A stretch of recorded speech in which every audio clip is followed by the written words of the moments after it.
Hello guys, welcome to my new video. The topic is PPH postpartum hemorrhage. जो हमारा ओबीजी का 4th year का topic है। तो जो पीपीएच है वो होता क्या है? पीपीएच एक ऑब्स्टेट्रिकल इमरजेंसी है जो लाइफ थ्रेटनिंग है अगर उसे टाइम से ट्रीट नहीं किया गया। तो जो पीपीएच है वो क्या है कि any amount of bleeding after the delivery till the puerperium period ends. Puerperium period and होने से पहले और डिलीवरी के बाद जो ब्लीडिंग होती है जेनाइटल ट्रैक्ट से उसे हम पीपीएच कहते हैं। ये जो डिफाइन है इसमें सिर्फ यही लिखा है कि कोई भी डिलीवरी जेनाइटल ट्रैक्ट के अंदर या उससे हो रही है till the puerperium period and after the delivery of the baby. ठीक है, तो बेबी के डिलीवरी के बाद प्यूपेरियम पीरियड जब तक ख़त्म नहीं हो रहा है उस ड्यूरेशन में कोई भी ब्लीडिंग हो रही है जेनाइटल ट्रैक्ट के अंदर या जेनाइटल ट्रैक्ट के बाहर, जिसके वजह से पल्स जो होती है वो हाई हो रही है और ब्लड प्रेशर जो है वो फॉल हो रहा है, तो उसे हम पीपीएच कहेंगे। और बेसिकली पीपीएच अगर मैं कह रही हूँ कि ब्लीडिंग हो रही है तो हाइपोवेल्मिक शॉक हो ही गई होएगा। और हाइपोवेल्मिक शॉक को हम दो चीज़ से कैरेक्टराइज करते हैं कि उसमें जो पल्स रेट है वो हाई हो जाती है और जो हमारा ब्लड प्रेशर है वो फॉल डाउन हो जाता है। ठीक है, अगर हम क्लिनिकली बात करें तो वेजाइनल डिलीवरी अगर हुई है पेशेंट की तो उसमें अगर 500 ml से ज़्यादा ब्लड लॉस हुआ है तो हम उसे पीपीएच में कंसिडर करेंगे वेजाइनल डिलीवरी के केस में। और अगर 1000 ml से ज़्यादा ब्लड लॉस हुआ है तो सिजेरियन डिलीवरी के टाइम पे तो उसे हम पीपीएच में वो करेंगे। ठीक है, कंसिडर करेंगे। तो वेजाइनल डिलीवरी में जो ब्लड लॉस है वो 500 ml से ज़्यादा होना चाहिए और सिजेरियन डिलीवरी में 1000 ml से ज़्यादा होना चाहिए। और ब्लड लॉस के अकॉर्डिंग हमने 3 पार्ट्स में से बांटा है, minor, major and severe. Minor अगर 1 लीटर से कम है, मेजर 1 लीटर से ज़्यादा और सीवियर 2 लीटर से ज़्यादा। अब बात करते हैं टाइप्स की। तो टाइप्स 2 टाइप की है, primary PPH and secondary PPH. Primary PPH और सेकेंडरी पीपीएच के बीच में जो डिफरेंस है वो बेसिकली टाइम ड्यूरेशन का है। अगर वो 24 आवर से पहले होता है मतलब बेबी की डिलीवरी होने के बाद 24 आवर के अंदर अंदर अगर हो रहा है तो प्राइमरी पीपीएच कहेंगे। और अगर बेबी की डिलीवरी हो गई है और 24 आवर के बाद में हो रहा है तो उसे हम सेकेंडरी पीपीएच कहेंगे। अब बात करते हैं प्राइमरी। अगर हम मोस्ट कॉमन टाइप देखें तो मोस्ट कॉमन हमारा जो है वो है प्राइमरी पीपीएच। ठीक है, अब प्राइमरी पीपीएच में भी 2 टाइप आता है, third stage haemorrhage and true postpartum haemorrhage. Third stage haemorrhage क्या होता है कि प्लासेंटा जो है वो एक्सपेल आउट नहीं हुई है, कंप्लीटली नहीं निकली है और ब्लीडिंग स्टार्ट हो गई है। ठीक है, उसे हम थर्ड स्टेज हैमरेज कहेंगे। और बेसिकली जो थर्ड स्टेज ऑफ मैनेजमेंट है डिलीवरी का, उसमें हमें ध्यान देना पड़ता है। अगर हम उस पर कम्प्लीटली ध्यान देंगे तो थर्ड स्टेज ऑफ हैमरेज होने के लेस चांस है। ठीक है, उसके बाद है ट्रू पोस्टपार्टम हैमरेज। इसमें क्या है कि जो प्लासेंटा है वो एक्सपेल आउट हो चुका है लेकिन फिर भी उसके बाद ब्लीडिंग हो रही है तो उसे हम ट्रू पोस्टपार्टम हैमरेज कहेंगे। तो इन दोनों में क्या डिफरेंस है कि यहाँ पे प्लासेंटा जो है वो एक्सपेल आउट नहीं हुआ है और यहाँ पे प्लासेंटा जो है वो एक्सपेल आउट हो गया है। तो प्राइमरी पीपीएच के अंदर जो मोस्ट कॉमन टाइप है वो है ट्रू पोस्टपार्टम हैमरेज। मोस्टली जो रीज़न है वो इसी की वजह से होता है। ठीक है, उसके बाद अगर हम इन दोनों में बात करें कोजेस की तो प्राइमरी पीपीएच का जो कोज है वो एटोनिसिटी होता है और सेकेंडरी पीपीएच का जो कोज है वो ट्रॉमेटिक होता है। ठीक है, अब हम बात करते हैं कोजेस की। तो इट्स 4 टीज। 4 टीज मतलब कि T, first T stand for tone, tone मतलब एटॉनिक। ठीक है, first T stand for tone, second T is traumatic, third T is tissue, fourth T is thrombin. तो फर्स्ट टी की बात करते हैं, दैट इज एटॉनिक। तो एटॉनिक में होता है क्या है? तो अगर हम डीसी दत्ता को प्रेफर करते हैं और उसके अकॉर्डिंग ही हम देखते हैं कि यहाँ पे जो लॉस ऑफ टॉनिसिटी हो जाता है, लॉस ऑफ टॉनिसिटी की वजह से क्या होता है, अगर आप मैकेनिज़्म मतलब ब्लड लॉस का मैकेनिज़्म पढ़े तो होता क्या है, डिलीवरी के बाद जो ब्लड लॉस मतलब जो ब्लड होता है वो स्टॉप होता है, वो किसकी वजह से होता है, कॉन्ट्रेक्शन और रिट्रैक्शन की वजह से होता है। जब जो यूट्रस है वो अच्छे से कॉन्ट्रैक्ट होगा, रिट्रैक्ट होगा तो वो ब्लड वेसल्स को भी क्या कर देगा, कॉन्ट्रैक्ट कर देगा, जिसकी वजह से ब्लड जो वेसल्स है वहाँ से ब्लड लॉस नहीं होगा। ठीक है, तो यहाँ पे क्या होता है कि जो मसल्स है ना वो अच्छे से काम नहीं कर पा रही होती है और अच्छे से जो यूट्रस है वो कॉन्ट्रैक्ट और रिट्रैक्ट नहीं हो पाता है, जिसकी वजह से लॉस ऑफ टॉनिसिटी हो जाता है और ब्लड लॉस होने का बहुत ज़्यादा चांस होता है। तो इसमें रीज़न क्या है? फर्स्ट है इस एटॉनिक यूट्रस के भी मतलब टाइप्स है कि इसकी वजह से ये ज़्यादा होता है। तो सबसे पहला है ग्रैंड मल्टीपैरा। ग्रैंड मल्टीपैरा क्या होता है कि मान लीजिए कोई भी मदर है जो 3 या 4 टाइम प्रेग्नेंट हुई है, तो उस टाइम में क्या होता है, जो प्लासेंटा है ना वो लेयर्स की अगर बात करें तो एंडोमेट्रियम, मायोमेट्रियम और पेरिमेट्रियम होती है। तो वो क्या होती है ना कि एंडोमेट्रियम पे ना होके प्लासेंटा मायोमेट्रियम तक चले जाता है, जिसकी वजह से अच्छे से कॉन्ट्रैक्ट रिट्रैक्ट होने में प्रॉब्लम आती है और लॉस ऑफ टॉनिसिटी होने का चांस होता है। ठीक है, उसके बाद हम बात करते हैं over distension of uterus. Over distension of uterus मतलब कि जो यूट्रस है उसका साइज जो है वो बहुत बड़ा है, और इसका रीज़न किसी भी वजह से हो सकता है कि क्या तो मल्टी प्रेगनेंसी है, मल्टी प्रेगनेंसी मतलब ट्विंस है, तो उसकी वजह से भी यूट्रस का साइज़ बड़ा हो सकता है। हाइड्रोडोमिनोज है, मतलब कि जो इसमें क्या हो जाता है कि जो एमनियोटिक फ्लूइड होता है ना वो यूट्रस में ज़्यादा अमाउंट में होता है। मतलब एमनियोटिक फ्लूइड तो होता ही है लेकिन इसमें ज़्यादा अमाउंट में होता है, जैसे हाइड्रोएमनियस कहते हैं, या फिर मल्टीपल प्रेगनेंसी है, या जो बेबी का साइज़ है वो बहुत बड़ा है, मतलब कि 4 kg से ज़्यादा बड़ा है, तो जिसकी वजह से यूट्रस का साइज़ बड़ा होने का चांस है।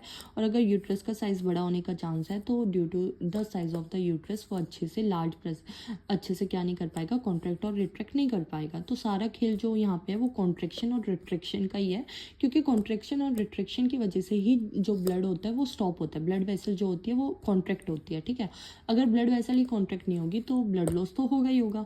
तो सारा का सारा जो एटोनिसिटी में है वो कॉन्ट्रैक्ट और रिट्रैक्ट होने का ही है कि यूट्रस अच्छे से कॉन्ट्रैक्ट और रिट्रैक्ट नहीं हो पाता है। ठीक है, उसके बाद है माल न्यूट्रिशन या एनीमिया। अगर जो वुमेन है वो पहले से ही माल नरिश है या एनीमिक है, तो अगर उनमें थोड़ा सा भी ब्लड लॉस होता है तो वो उस चीज़ वो पोस्टपार्टम हेमरेज में चली जाती है, क्योंकि वो उतना वो नहीं कर पाती है।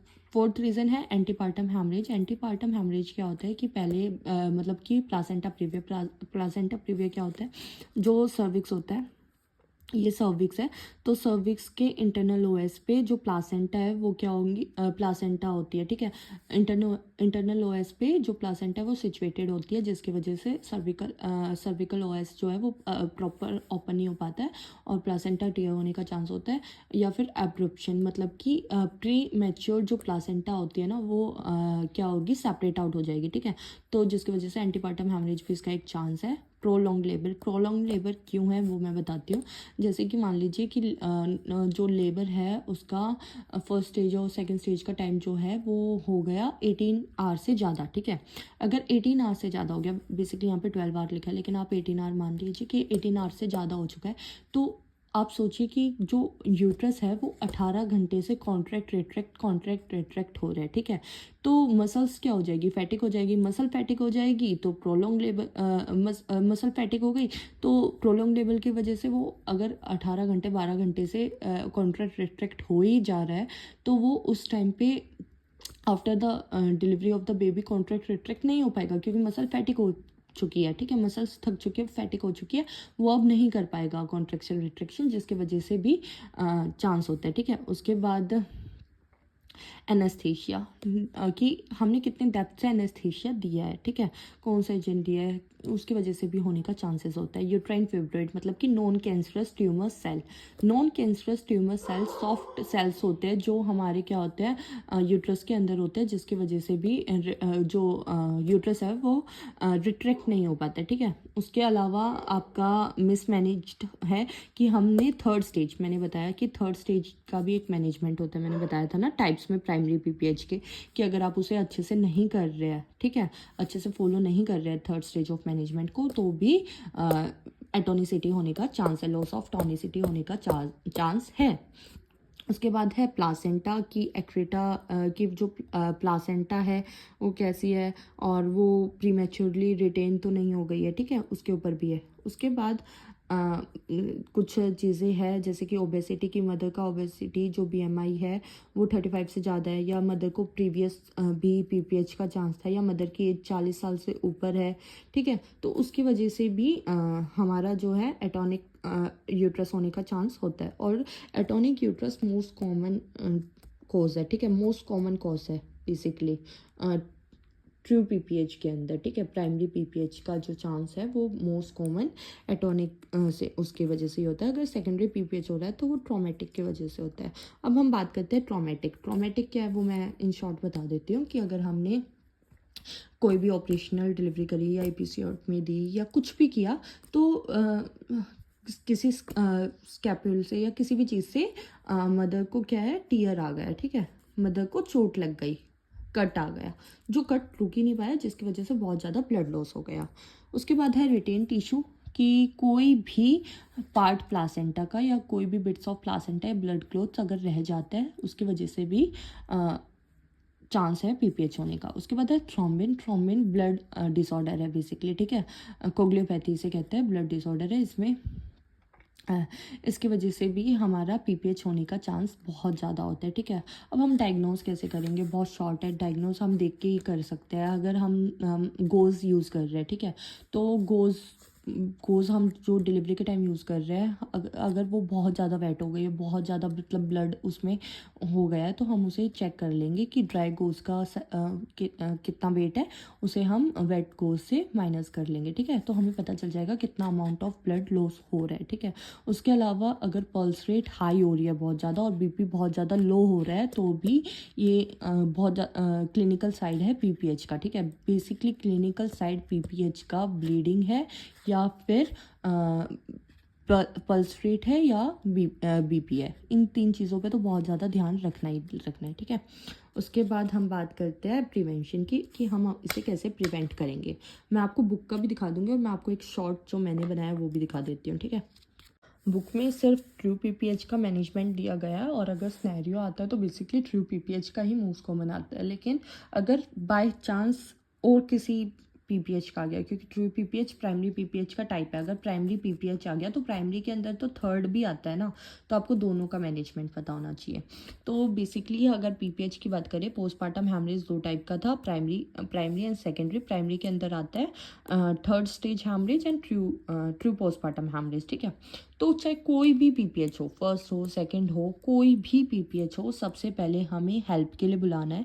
जो ये बेसिक चीज़ है, हमें हेल्प के लिए बुलाना है। 2 आईवी लाइंस डालनी है, 2 IV catheters, sorry 2 IV cannula क्यों डालना है, 1 फॉर ब्लड ट्रांसफ्यूज़न और 1 फॉर स्लाइन ट्रांसफ्यूज़न, ठीक है। दवाई के लिए एक और एक ब्लड के लिए। फिर उसके बाद हम ब्लड टेस्ट के लिए भेजेंगे, मतलब कि क्रॉस मैचिंग वगैरह। वैसे डिलीवरी से पहले ही क्रॉस मैचिंग करा ली जाती है, या कोई भी ऑपरेशन होता है, कोई भी सर्जिकल प्रोसीजर होता है, उससे पहले हम क्रॉस मैचिंग करा के ब्लड को इमरजेंसी पर्पज़ से रखते हैं, ठीक है। उसके बाद हम असेसमेंट करेंगे। असेसमेंट किस चीज़ का करेंगे, वाइटल साइंस, टेम्परेचर, बीपी, ये सब हम चेक करेंगे, ठीक है। और सबसे मेन जो एक और चीज़ चेक करते हैं वाइटल्स के अलावा, वो है यूरिन आउटपुट, ठीक है। उसके बाद हम ब्लैडर को कैथराइज करेंगे, ठीक है। उसके बाद हमने ये चीज़ तो कर ली है, तो बेसिक है जो हर एक पीपीएच के अंदर आएगा। अब हम बात करते हैं थर्ड स्टेज की। थर्ड स्टेज में हम सबसे पहले यूट्राइन मसाज करेंगे। यूट्राइन मसाज करने के बाद अगर प्लासेंटा सेपरेट नहीं हुआ है, ठीक है, मतलब हम सेपरेट कर रहे हैं प्लासेंटा को, तो हम सीसीटी का ध्यान रखेंगे। सीसीटी क्या होता है, complete cord transaction. Complete cord transaction होता है मतलब कि हम उसे पुल ऑफ करते हैं कॉर्ड को, और उसके बाद हम देखते हैं डाउनवर्ड पुल करते हैं, ठीक है। और फिर उसके बाद जब हम सीसीटी की टेक्निक यूज़ करने के बाद प्लासेंटा को सेपरेट कर देते हैं, तो हम चेक करेंगे कि जो प्लासेंटा को एग्जामिन करते हैं डिलीवरी के बाद। कभी भी आप डिलीवरी लेबर रूम या कहीं भी हो तो आप इस चीज़ को याद देखना कि प्लासेंटा को एग्जामिन करते हैं कि उसके अंदर आर्टरी, वेन, कोटिलीडन्स सब है, तो ऐसा तो नहीं है कोई चीज़ रह गई हो। क्योंकि अगर कोई चीज़ रह गई है तो एज ऑब्वियस कहाँ पे रह गई है, मदर के वूम में, मदर के यूट्रस में, सॉरी। तो अगर मदर के यूट्रस में रह गई है तो उस चीज़ को हम चेक करते हैं, ठीक है।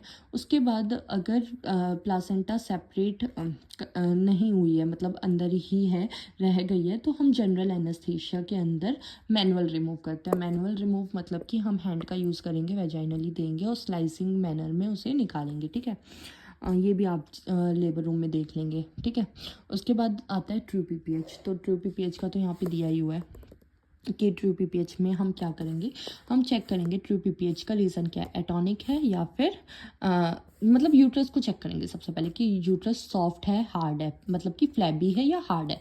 अगर यूट्रस जो है वो फ्लैबी है तो एटॉनिक में जाएगा, और अगर हार्ड है तो इसका मतलब ट्रॉमेटिक है। ठीक है, ट्रॉमेटिक बेसिकली सेकंड स्टेज है, तो ये सेकंड स्टेज में आप लिख सकते हैं, सेकंड पीपीएच में। ठीक है, सेकेंडरी पीपीएच। तो अगर यूट्रस हार्ड है, ये सारे पॉइंट्स तो मैंने आपको बताया, हेल्प के लिए बुलाना है, आईवी लाइंस डालनी है, क्रॉस मैचिंग के लिए भेजना है, और हाँ ये चीज़ आप याद रखना है कि जब तक ब्लड अगर अवेलेबल नहीं है तो हम उन्हें जब तक क्या देंगे, नॉर्मल सलाइन देंगे, वरना हाइपोवोलेमिक शॉक होने का चांस है। ठीक है, बीपी चेक करेंगे, यूरिनरी आउटपुट चेक करेंगे, पल्स चेक करेंगे। ठीक है, ये सब हमने कर लिया। उसके बाद हमने क्या किया, यूट्रस को फील किया एब्डोमिनल वो करके कि यूट्रस जो है वो फ्लैबी है या हार्ड है। अगर वो हार्ड है मतलब कि सेकेंडरी पीपीएच, मतलब सेकेंडरी पीपीएच अगर 24 आवर के बाद हो रहा है, लेकिन अगर उससे पहले भी हो रहा है तो बेसिकली अगर हार्ड है तो वो 24 आवर के बाद ही होता है कि कुछ पीस वगैरह रह जाता है तो भी हो जाता है, या फिर ट्रॉमेटिक की वजह से भी हो जाता है। ठीक है, तो अगर हमने देखा कि वो ट्रॉमेटिक की वजह से होता है तो हम एक्सप्लोर करेंगे, और एक्सप्लोर करने के बाद देखेंगे कि टीयर कहाँ पे है, कि कहाँ पे कट वगैरह कुछ भी आ गया था डिलीवरी के टाइम, और वो ट्रीट नहीं हुआ जिसकी वजह से ब्लीडिंग हो रही है। तो हम वहाँ पे कौन से सूचर्स लगाएंगे, हेमोस्टेटिक सूचर्स लगा देंगे टीयर साइड पे। ठीक है, तो ट्रोमेटिक का हमें पता चल गया। उसके बाद हम बात करते हैं यूट्रस एटॉनिक, मतलब कि लॉस ऑफ टॉनिसिटी की। तो इसमें हम क्या करेंगे, यूट्रस को मसाज करेंगे। ठीक है, यूट्रस को मसाज करेंगे, और 10 इंटरनेशनल यूनिट जो है 500 ml नॉर्मल सलाइन में डाल देंगे, और 40 ड्रॉप्स पर मिनट के हिसाब से देंगे। ये तो हमें करते ही रहना है। ठीक है, उसके बाद हम इंजेक्शन मेथर्जिन देंगे। इंजेक्शन मेथर्जिन 0.2 mg देंगे आईवी। मेथर्जिन का आप एक चीज़ याद रखना कि प्री एक्लेम्सिया वाले जो पेशेंट होते हैं, या एक्लेम्सिया वाले, या फिर टैकीकार्डिया वाले, या फिर हाइपोटेंशन वाले, कोई भी पेशेंट होते हैं उससे हम मेथर्जिन नहीं देते हैं। मतलब ऐसा नहीं कि अभी हुआ है, पहले वाले जो पेशेंट्स हैं। ठीक है, मतलब कि प्री एक्लेम्सिया की हिस्ट्री अगर मदर की है तो वहाँ पे हम मिथर्जिन को अवॉइड करते हैं। उसके बाद हम देखेंगे कि जो प्लासेंटा है वो एक्सपेल आउट हुआ है या नहीं हुआ है। अगर वो फिर भी एक्सपेल आउट नहीं हुआ है और यूट्रस फिर भी एटॉनिक है तो हम यूट्रोटॉनिक ड्रग्स देंगे, यूट्रोटॉनिक्स ड्रग्स। तो यूट्रोटॉनिक्स ड्रग्स में हम क्या करेंगे, ब्लड ट्रांसफ्यूज़न हमने स्टार्ट कर दिया क्योंकि ब्लड लॉस अभी तक तो बहुत ज़्यादा हो गया होगा। उसके बाद ऑक्सीटोसिन ड्रिप तो हमारी कंटिन्यू है ही है, और अब हम दे रहे हैं उन्हें यूट्रोटॉनिक ड्रग्स। यूट्रोटॉनिक ड्रग्स में 15 मिथाइल PGF2 अल्फ़ा आता है, 250 यूजी हम देते हैं। बेसिकली इसकी हम 8 डोज देते हैं, टोटल 8 डोज देते हैं 15 मिनट के गैप पे। ये चीज़ याद रखना, 8 डोज दी जाती है 15 मिनट्स के गैप पे। ऐसा नहीं है कि प्रॉपर बहुत ज़्यादा देर हम वेट करेंगे, वरना इतने में तो पेशेंट की हालत और भी ख़राब हो जाएगी। ठीक है, तो 15 मिनट्स के गैप पे 8 डोज हम देते हैं। अगर फिर भी पेशेंट को आराम नहीं हो रहा है तो हम मीज़ोप्रोस्टोल देते हैं 100 यूजी पर रेक्टम। वैसे तो मीज़ोप्रोस्टोल हम ओरली भी देते हैं, वेजाइनली भी देते हैं, लेकिन यहाँ पे हम रेक्टली क्यों दे रहे हैं, वेजाइना के थ्रू देना तो पॉसिबल ही नहीं है क्योंकि ब्लीडिंग हो रही है। ओरली की हालत में नहीं होगी पेशेंट तो ओरली भी नहीं दे सकते। तो जो इफ़ेक्टिव वे है इस टाइम पे पीपीएच के टाइम पे वो रेक्टम है। ठीक है, बाय रेक्टम देंगे। उसके बाद भी अगर नहीं हो रहा है तो हम उन्हें कार्बेटॉसिन देंगे, फिर भी नहीं हो रहा है तो ट्रांसएमिक एसिड देंगे। ठीक है, अगर फिर भी हमें दिख रहा है कि जो यूट्रस है वो एटॉनिक है, मतलब यूट्रस जो है वो भी अभी भी सॉफ्ट है, फ्लैबी है, तो हम क्या करते हैं, हम मैकेनिकल उसका यूज़ करते हैं। ठीक है, तो मैकेनिकल में हम पहला यूज़ करेंगे बैलून टैम्पनेट। बैलून टैम्पनेट मतलब कि एक बैलून होगा, उसे हम पेशेंट के वेजाइना के थ्रू अंदर कर देंगे, और उसमें फिर 500 ml स्लाइन तक हम उसमें इंसर्ट करते हैं।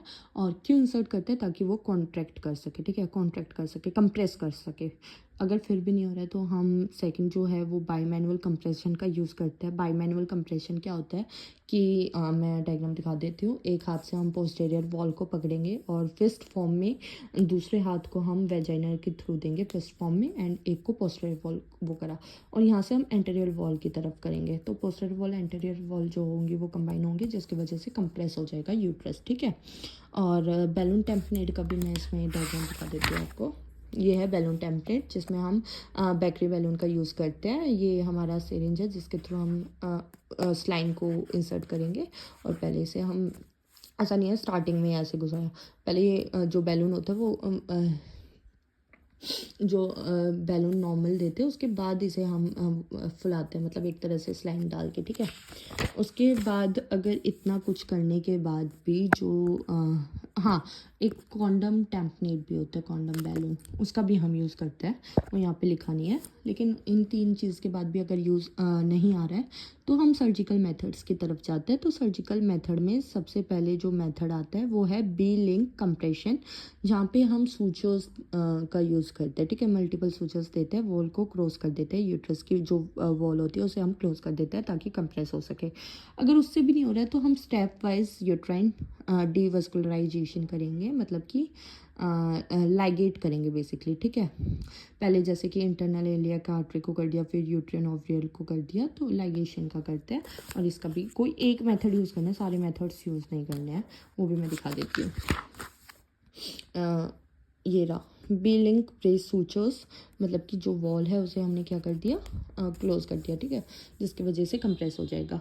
और उसके बाद है लाइगेशन। लाइगेशन मतलब कि पहले हमने यूट्राइन आर्टरी लाइगेशन कर दिया, ये तो हमने बी लिंक सूचर्स दे दिए, फिर हमने यूट्राइन आर्टरी लाइगेशन कर दिया, फिर भी नहीं हो रहा है तो फिर हमने यूट्रो ओवरियन आर्टरी का लाइगेशन कर दिया, ठीक है। तो बेसिकली स्टेप वाइज लाइगेशन करते हैं।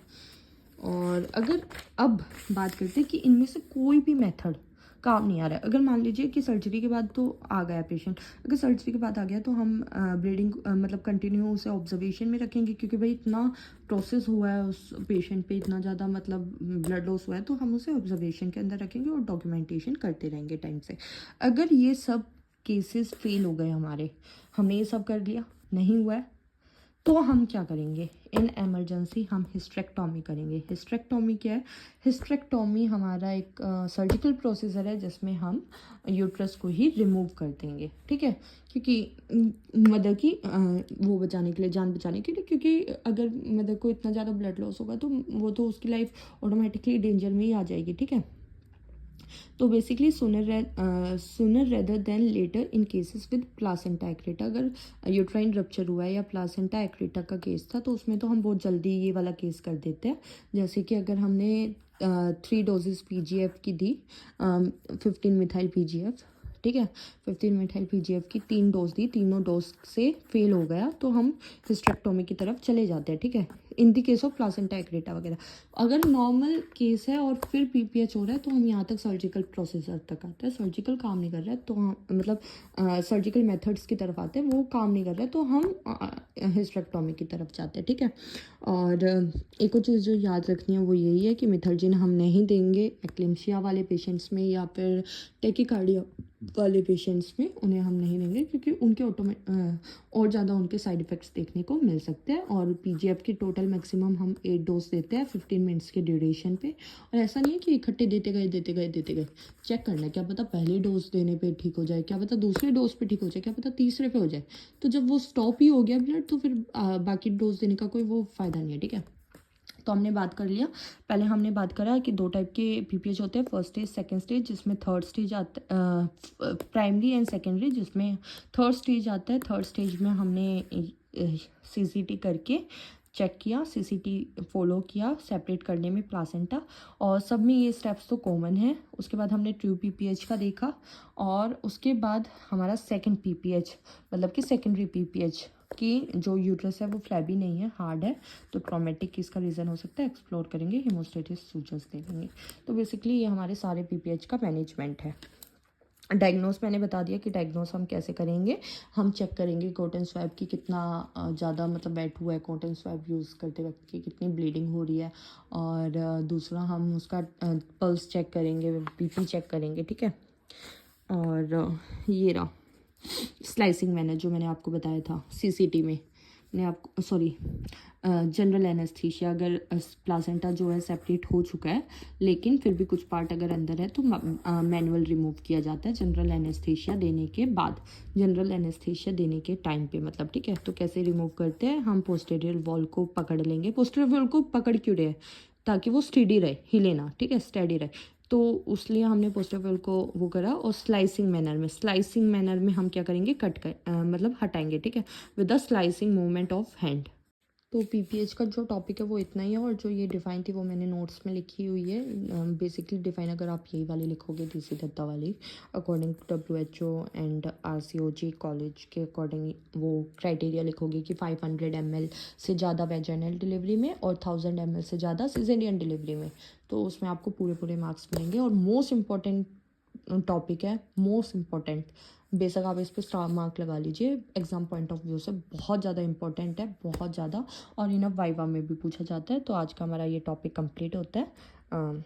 अब मिलते हैं नेक्स्ट वीडियो के साथ। Thank you. और प्लीज़ सब्सक्राइब कर लीजिए। आप लोग देखते हैं वीडियो लेकिन सब्सक्राइब नहीं करते, प्लीज़ सब्सक्राइब कर लीजिए। और अगर आपको कोई भी टॉपिक इसके बाद चाहिए तो आप वो मुझे मैसेज कर दीजिए कमेंट सेक्शन में, मैं उस पर नेक्स्ट वीडियो बनाऊँगी। Thank you.